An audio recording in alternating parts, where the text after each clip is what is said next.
Vi har set en film, som hedder Wars with Bashir, og som er en fuldstændig enestående og banebrydende film, fordi den er en dokumentarfilm, som er en tegnefilm.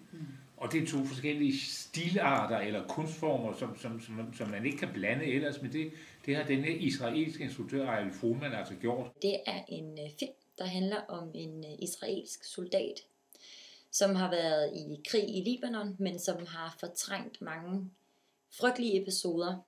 Han fortæller en dokumentarisk historie om, hvordan han i 1982 var soldat i den israelske hær, som invaderede Libanon.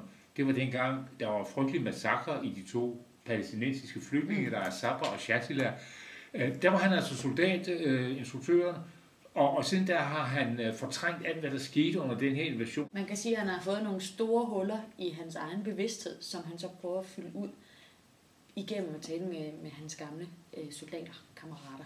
Altså, jeg synes, at det er en god og en meget nyskabende måde at skildre den her meget, meget alvorlige problematik, fordi normalt forbinder man måske en tegnefilm med en eller anden lidt overfladisk kærlighedshistorie mellem en fyr på et tæppe og en eller anden prinsesse.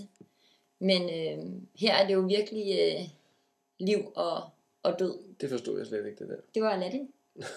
Nå, okay.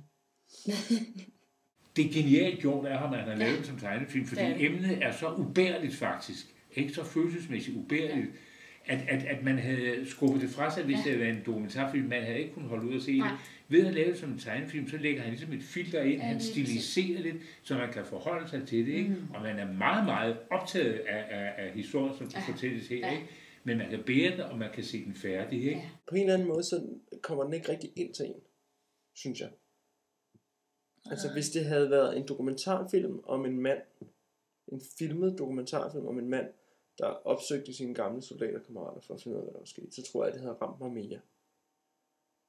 Fordi man kan distancere sig en lille smule fra det. Men man ville jo heller ikke have kunne lave de samme billeder, altså man kunne ikke have fortalt den samme historie. Nej, det er rigtigt. Og jeg tror næsten, altså måske ville det næsten have været blevet for grusom.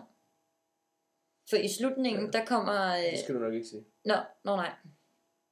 Men der sker noget i slutningen, der gør, at filmen bliver meget mere barsk.